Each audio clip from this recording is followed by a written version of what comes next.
What's up, scholars? Today we're talking about polynomial functions and their basic features. So first, let's define what a polynomial function is.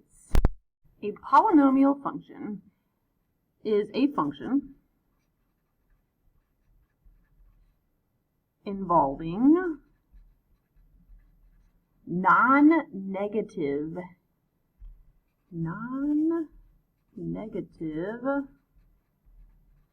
integer exponents of x.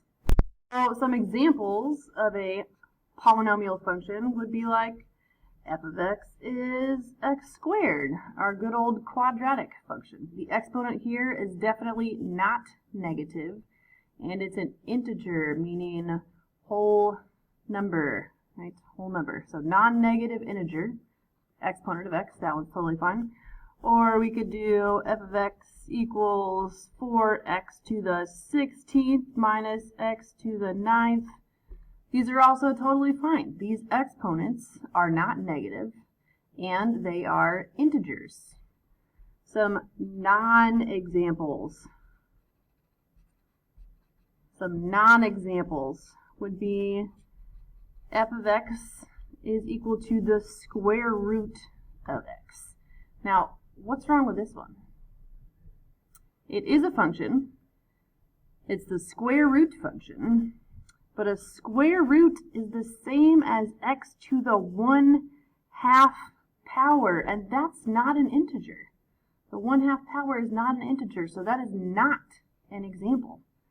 Or, let's say f of x is 1/x. Now, what's wrong with this one? Well, this is the same as x to the -1, and that's a negative exponent. So neither of these are okay. We can't have fractions, and we can't have roots. But pretty much everything else is going to be okay. All right. Actually, maybe let's write that out explicitly. So no roots and no fractions, no variables in a denominator. No roots. No variables in denominator. So these not examples of polynomial functions. All right, cool. Now let's talk about some characteristics of polynomial functions. Characteristics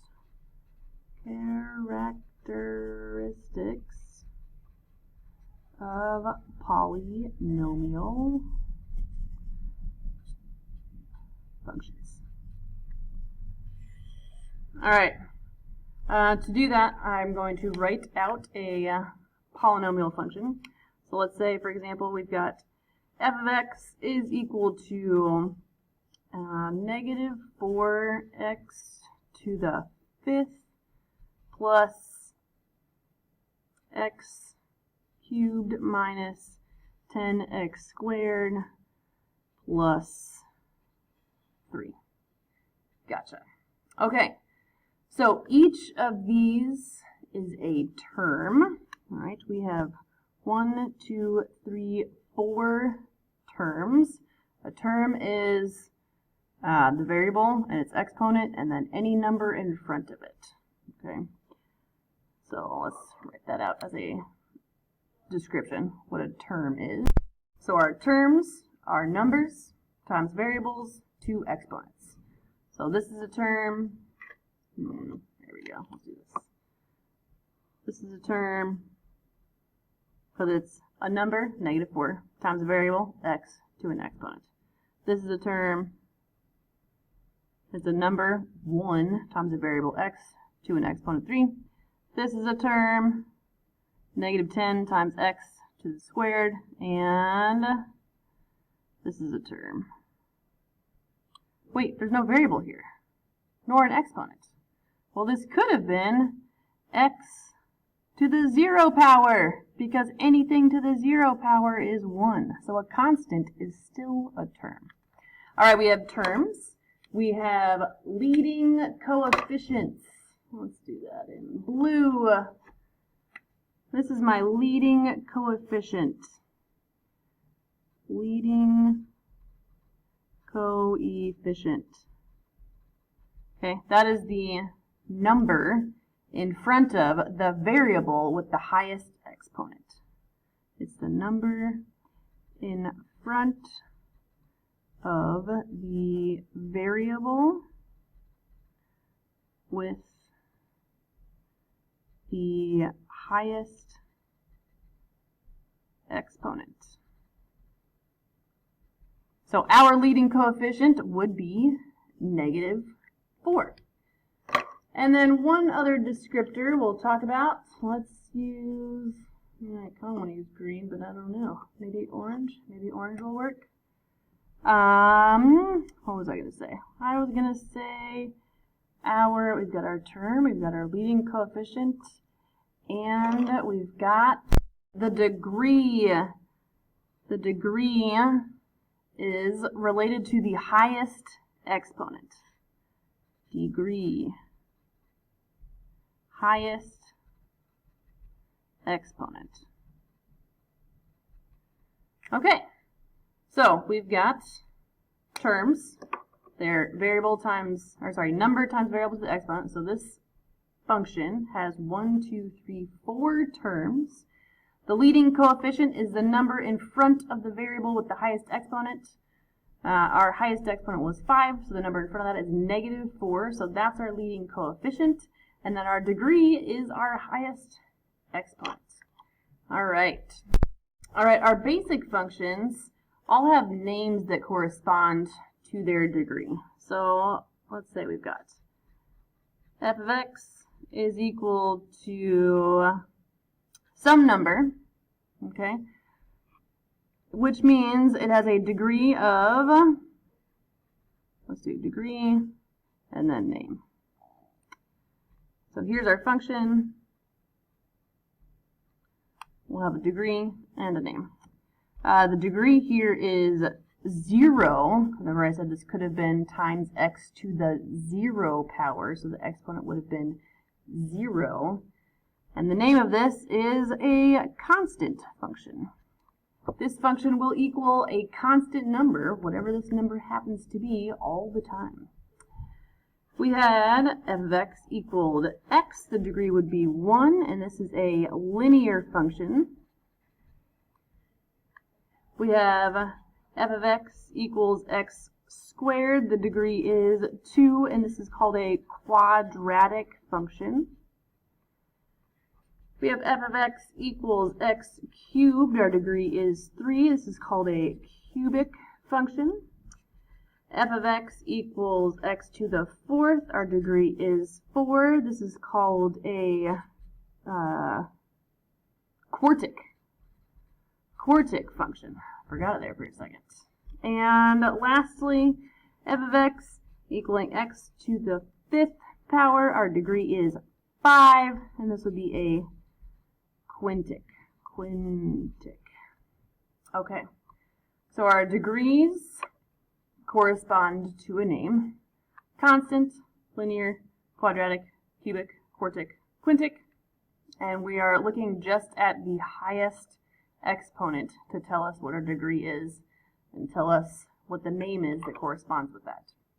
All right, we have even functions and odd functions.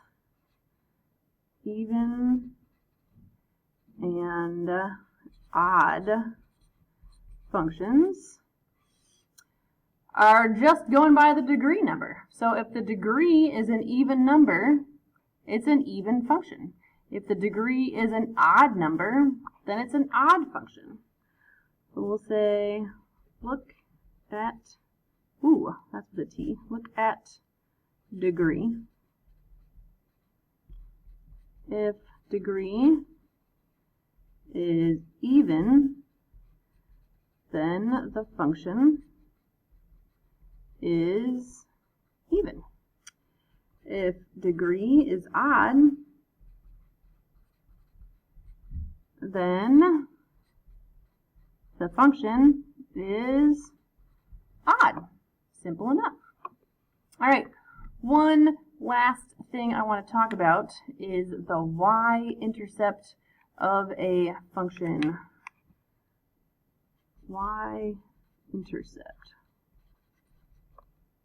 And let's go back to that example I had before. Negative 4x to the 5th plus x cubed minus 10x squared plus 3. The y-intercept, we will find, whoop, you can't see that, can you? Now you can. The y-intercept we're going to find if we plugged in 0 for all of our x's. Plug in 0 for all x. And why is that? Well, because the y-intercept happens on the y-axis where the value of x is 0. So if we plugged in 0 for this and this and this and this, we would just be left with the last number. So that constant number, whatever that number ends up being, that is your y-intercept. That's going to be your y-intercept all day. Yep. And now we know what to call this guy. Its degree is 5, so this must be a quintic function. All right, let's do a quick recap. What did we talk about? Talk about polynomial functions. Polynomial functions are functions that have non-negative integer exponents. So like x to the squared, x to the 16th, totally fine, it's huge, not a big deal. We cannot have roots or variables in the denominator because that would give us negative values for exponents or non-integers, non-whole numbers. Talk about characteristics of polynomial functions. Each of these little dudes is a term. The last one, the constant all by itself, that's going to be our y-intercept, which we just talked about. Our leading coefficient is the number in front of the variable with the highest exponent. The degree here is the highest exponent. The degree also tells you the name of the function. And an even versus an odd function, you just look at the degree. If the degree is even, if the highest exponent is even, then the function's even. If the degree is odd, if the highest exponent was odd, then the function is odd. And your y-intercept, you would find if you plugged in 0 for all of your x values, and you'd be left with whatever you're left with here. That constant term is your y-intercept. All right, scholars, that's it. Love you so much. See you next time. Keep on that hustle.